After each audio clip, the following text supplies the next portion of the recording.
Mais le problème, c'est qu'il y a quelqu'un qui vous a dit, je suis Chiroma. Il connaît ce régime. Et il a la liste longue des assassinats. Il connaît les points de torture. Il a été chargé de communication de ce régime. Porte-parole du gouvernement. Et ce Chiroma n'a pas besoin de parler. Il a une documentation ficelée que personne ne peut avoir. Il s'est préparé avant de partir. Et il savait là où il va faire mal à ce régime Biya. Puisque lui-même, il avait été utilisé parfois pour couvrir certains assassinats. Et aujourd'hui, parce qu'il n'est pas à leur portée et parce qu'eux-mêmes, ils ont aussi voulu l'éliminer, eh bien, lui, il a échappé. Et en s'échappant, non seulement il a encore des relations dans le gouvernement qui est en panique, il a des relations à l'extérieur, il a les relations au niveau de la CEDEAO avec des peuples, des relations communautaires, mais aussi, il a même le soutien. Actuellement, je peux vous le dire, des grandes puissances. Et c'est là où ça risque mal se terminer. Heureusement, en même temps, ce qu'ils ne savent pas, c'est qu'avec l'affaire Chiroma, il y a des hauts gradés de l'armée camerounaise qui sont du Grand Nord, qui également comprennent maintenant ce qui s'est passé avec ceux du Nozo. Et ceux du Grand Nord disent que, tout comme les militaires, ils ne vont pas laisser faire. Eux-mêmes, ils sont déjà prêts. Donc l'armée à l'intérieur est déjà divisée. Quand certains sont en train de faire les exactions, les autres sont terriblement en colère et sont prêts et disent même attendre tout simplement un seul mot de Issa Chiroma pour que ça se désagrège. L'armée n'est pas là pour venir au secours des Nekam, pour aller brûler les urnes. Le régime Biya, comme on le dit, beaucoup s'agrippent donc parce qu'ils veulent eux-mêmes être protégés des procès sur le plan international qui risqueraient de poursuivre. Ce n'est donc pas seulement pour Biya qu'ils sont en train de faire là. C'est pour eux-mêmes. Mais curieusement à l'intérieur, là-bas aussi ça bouillonne. Puisqu'on ne sait pas qui doit prendre devant qui. Chacun veut récupérer le pouvoir. Et Paul Biya lui-même, aujourd'hui, est presque bloqué. Fait le remaniement, il regarde à gauche, il regarde à droite, parce que de tous les côtés, les armes sont en train de guetter. Que si un est sacrifié, certainement, il va se lancer. À Etoudi, il y a une odeur de poussière qui sent. Il y a quelque chose qui, bien évidemment, ressemble à un coup d'État qui est en l'air. Le régime est en train de trembler. Le régime est en train d'hésiter, même si la sécurité ne fait que se renforcer. Mais surtout, derrière aussi ça, le régime est de plus en plus ébranlé sur le plan international parce qu'il n'est pas soutenu. Biya a souvent fonctionné toujours avec sa béquille, la France, qui l'aide à avancer, qui l'aide bien évidemment à échapper à l'ONU ou encore à certaines poursuites, à empêcher les opposants de pouvoir évoluer. Or, depuis la dernière élection, la France n'a pas donné une onction au régime Biya, ni l'Union européenne. Bien au contraire, on voit de plus en plus, non seulement des parlementaires, des hommes politiques français, qui sont en train de fustiger le régime Biya, mais quelqu'un qui est encore beaucoup plus proche de Biya, et qui connaît le fonctionnement de la France-Afrique, a fait une sortie. Robert Bourgui, puisqu'il s'agit de lui, a été le grand ami de Biya. C'est lui que Biya recevait même à minuit. C'est lui que Biya envoyait aussi au Gabon. C'est lui qui était aussi le porteur des mallettes d'argent pour l'Élysée. Robert Bourgui ne s'en cache pas. Il a toujours dit qu'il a joué ce rôle-là entre les chefs d'État africains et particulièrement Biya Bongo et tous les chefs d'État de la France. Mais cette fois-ci, Robert Bourgui vient de faire une sortie. Une sortie qui interpelle. Une sortie qui devrait plutôt faire bondir le régime Biya. En quelques mots, fustiger le comportement de Biya, l'élection de Biya. Dans la même logique que l'opposition, et aussi les organisations internationales, voire certaines personnalités ayant du courage, Robert Bourgi prend position et trouve qu'à 92 ans, Paul Biya au pouvoir, ce n'est pas bon. Ce n'est du tout pas bon. Il fustige cela, mais il fait immédiatement une relation avec les États de l'AES et même le Gabon. Robert Bourgi, dans son intervention, donne carrément ou alors comprend pourquoi est-ce que les hommes en tenue aujourd'hui se mêlent de la politique et font les coups d'État. Il donne raison à ces hommes en tenue. Il prend donc des exemples. Donc, j'ai fini de parler de Biya, il parle de coup d'État. Et c'est ce qui est en train de se passer justement dans des services de renseignement, où on dit que justement les clans de Biya sont en train de se battre de telle sorte qu'il peut avoir rapidement un coup d'État. Quel clan réussira le coup d'État? Biya a-t-il encore les contrôles? Ou alors, Ngongo va-t-il rapidement passer devant les autres? Ce sera la DSK ou la GP? Toujours est-il que Robert Bourgi est très influent. Quand il fait une sortie, cela veut dire tout simplement qu'il a beaucoup d'éléments, puisque en même temps, il fonctionne avec la DGS, donc des services de renseignement étrangers de la France. La sortie de Robert Bourgi, la voici, écoutez-la attentivement. C'est un avertissement, c'est une alerte, mais ceci, c'est vraiment une façon de dire que Biya, non seulement n'a pas été élu, mais risque de mal finir ce mandat qu'il vient de commencer, qu'il vient d'arracher, mais qui risque de lui être arraché.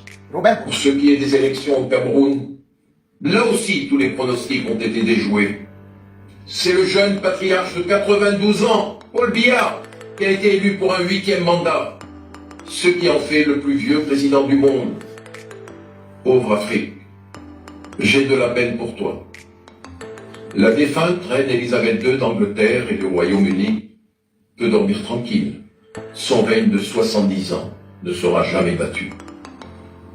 Mais prions pour la jeunesse camerounaise, si ardente, si intelligente, si déterminée pour faire progresser le pays.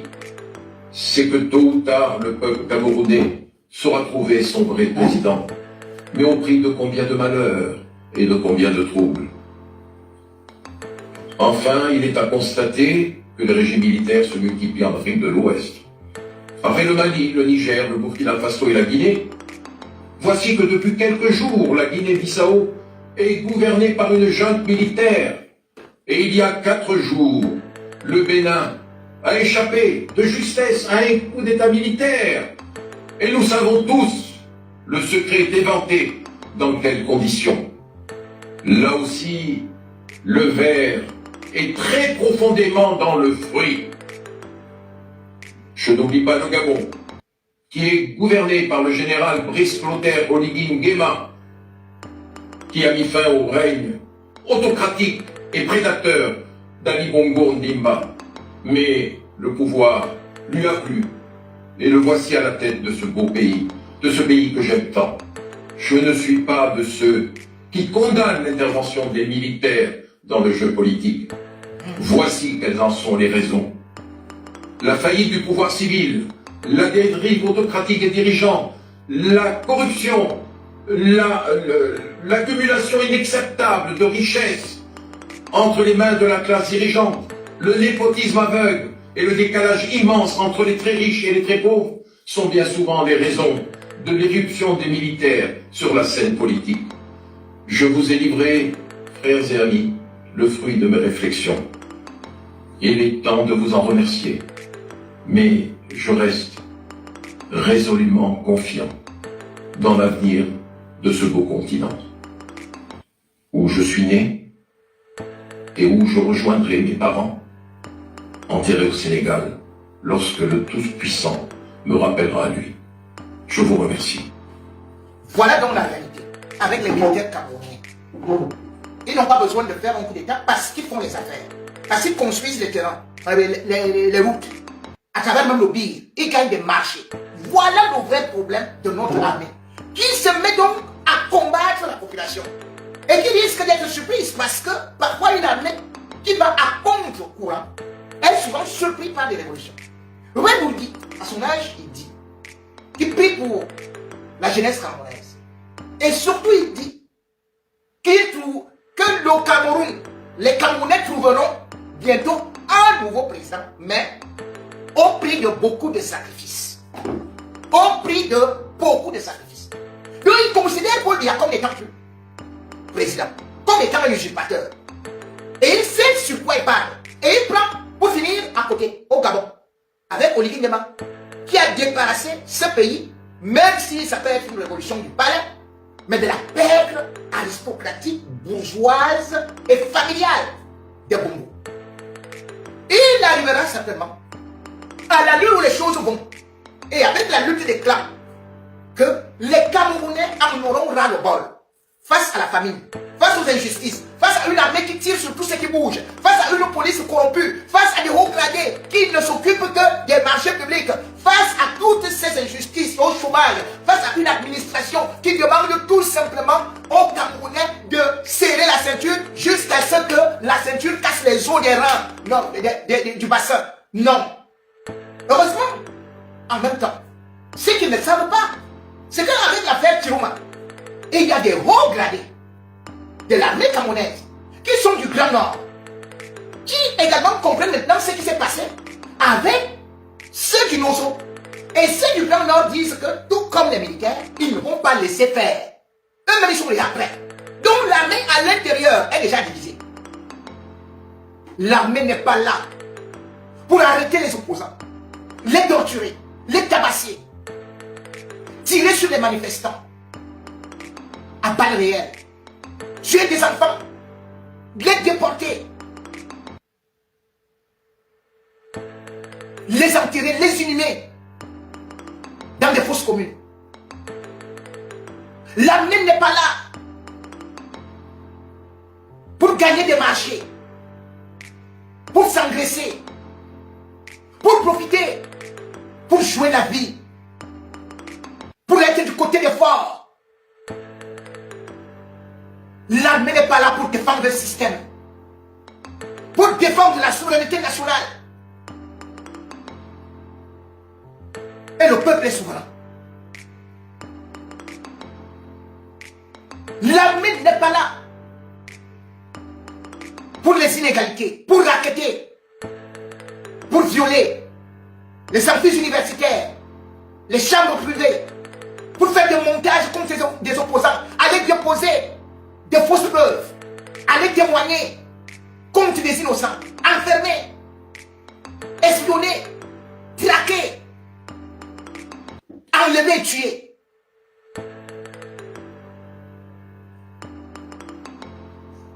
Parce que vous avez su, la responsabilité est individuelle.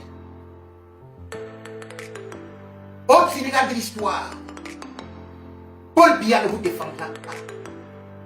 Chantal Biya ne sera pas là, puisqu'elle aura elle-même affaire à ses propres problèmes avec ses avocats. Atanganji ne sera pas là, parce qu'il sera dans un coin d'une cellule à la haie. Momo ne sera pas là, parce qu'il aura déjà fui pour aller se réfugier peut-être en Guinée équatoriale. Femme Ndongo ne sera pas là, parce qu'on l'aurait déjà arrêté dans son petit trou du village où il se passait pour un chef. Ketia Koutes ne sera pas là. Elle sera en train de pleurer et jurer qu'elle ne connaît même pas Chantal Biya. Et qu'elle était hantée ou possédée.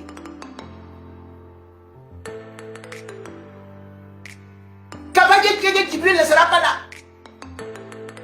Parce que ces décembre ont déclaré qu'il est fou. Et qui sait tout simplement faire on va le dire. Niak Fenji ne sera pas là. Parce qu'on va dire qu'il est mort vivant, encore que lui ne se déplace même plus. Mais toi, tu laisseras ta femme, tes enfants, ton avenir. C'est toi qui payeras beaucoup. Et personne ne viendra te voir en prison.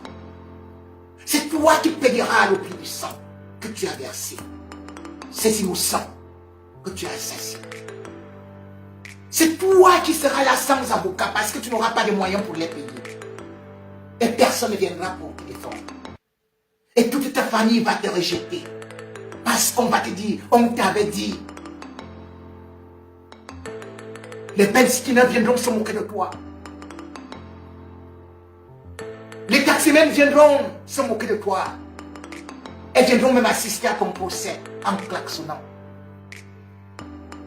Ton village te rira au nez. Et ton épouse partira avec un autre. Tes enfants te régneront. Parce qu'ils ne voudront pas porter ton péché, ton fardeau, ta honte. Alors, quand tu vas en route, et que tu sais que cette route-là toi-même, tu t'es retrouvé en tenue parce qu'on ne t'a pas donné la bonne route.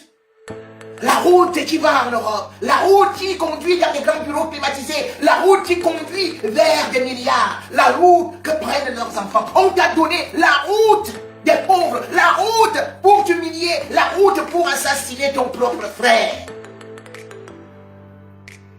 Et dans tout ça, tu as payé l'enfer, comme tu vois tes frères chaque jour qui vont mourir et qui connaissent des affectations disciplinaires. Et dès qu'ils veulent parler, ils sont arrêtés, envoyés à la cellule, torturés, tabassés, et puis jetés en prison, même tués. Oui. C'est donc à toi de ne plus courir derrière le peuple comme si c'était des lapins, comme si tu étais un chasseur et des gibiers. Comme si tu voulais montrer ta force alors que tu n'es que faible et tu rentreras dans le sous-quartier. Ou d'ailleurs ton contrat risque d'achever très tôt puisque tu seras retraité. Et tu seras en train de pleurer. Parce que tu ne vas même pas toucher de retraite. Mais tu seras seulement avec un fardeau de péché, un fardeau de procès pour toute l'éternité. Armée camerounaise, police camerounaise, c'est à vous de faire l'histoire, de laisser le peuple revendiquer sa victoire. Parce que ce peuple ne vient pas vous adresser. Ce n'est pas votre pouvoir. Certains ont voté et revendiquent que leur droit, le plus absolu, et la Constitution le leur autorise. Les manifestations ne sont pas interdites. Lisez de la Constitution.